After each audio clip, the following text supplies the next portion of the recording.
വലിയ സന്തോഷമുണ്ട്. നമ്മൾ ഇങ്ങനത്തെ ഒരു മാച്ചിന് ഇത്രയും ആൾക്കാർ വരുമെന്ന് ഞാനും പ്രതീക്ഷിച്ചില്ല. അപ്പോൾ ഇത്രയും ട്രിവാൻഡ്രത്തുള്ള ആൾക്കാർ ഇത്രയും വന്ന് കളി കാണാനുള്ള താല്പര്യം കാണിച്ചതിൽ വലിയ സന്തോഷം. ഒന്നും പറയാനില്ല, നല്ല ക്രിക്കറ്റ് കാഴ്ചവെക്കാം. നല്ല എൻ്റർടൈനിങ് ആയിട്ടുള്ള മാച്ചസ് ഉണ്ട്. കാരണം നല്ല ക്വാളിറ്റി ക്രിക്കറ്റേഴ്സ് ഉണ്ട് കേരള ടീംസിൽ. അപ്പോൾ 6 ടീമായിട്ട് വീതിച്ചിരിക്കുകയാണ്. അപ്പോൾ എല്ലാവരും നല്ല ക്വാളിറ്റി ടീംസാണ് എടുത്തിരിക്കുന്ന ഓപ്ഷനിൽ. അപ്പോൾ നല്ല ടൂർണമെൻ്റ് ആയിരിക്കും മുന്നോട്ട്.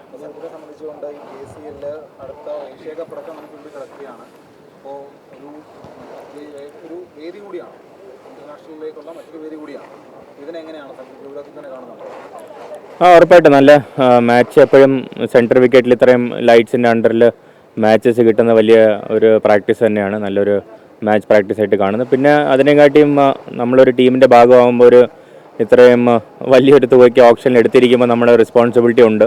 നമ്മുടെ ബെസ്റ്റ് കൊടുക്കുക, ടീമിനെ ജയിപ്പിക്കാൻ നോക്കുക. അപ്പോൾ എൻ്റെ സൈഡിൽ നിന്ന് എനിക്ക് പറ്റുന്നത് മാക്സിമം ചെയ്യും.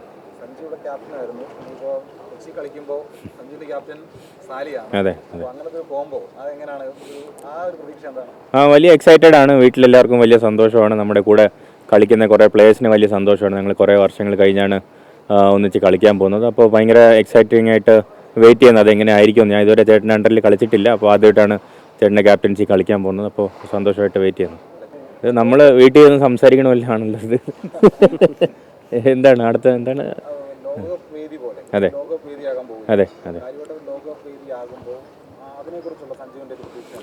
വലിയ സന്തോഷമുണ്ട്. ഇത്രയും വലിയ സ്റ്റേഡിയം, ഇത്രയും ഒരു നല്ലൊരു ടൂറിസ്റ്റ് പ്ലേസ് ആണല്ലോ ട്രിവാൻഡ്രം. അപ്പോൾ എൻ്റെ കൂട്ടുകാർ എല്ലാവരും പറയാറുണ്ട് ട്രിവാൻഡ്രത്ത് വരുമ്പോൾ വലിയ സന്തോഷമാണെന്ന്. അവർക്ക് നല്ല ബീച്ചസും നല്ല ഫുഡും കഴിക്കാൻ പറ്റുന്നുണ്ട്. അപ്പോൾ അതേപോലെ ഇത്രയും നല്ലൊരു ഗ്രൗണ്ടിൽ ഇത്രയും നല്ല ഫ്ലഡ് ലൈറ്റ്സും നല്ല ഫെസിലിറ്റിയോടെ KC ഓർഗനൈസ് ചെയ്തിട്ടുണ്ട്. അപ്പോൾ അത് എല്ലാവർക്കും വലിയൊരു സന്തോഷം നൽകുന്ന സംഭവമാണ്. ഇത്രയും വലിയ ടൂർണമെൻറ്റ് ട്രിവാൻഡ്രത്തിലോട്ട് വരുന്നത് ക്രിക്കറ്റ് ഡെവലപ്മെൻറ്റിന് വേണ്ടി വലിയ സംഭവം തന്നെ ആയിരിക്കും.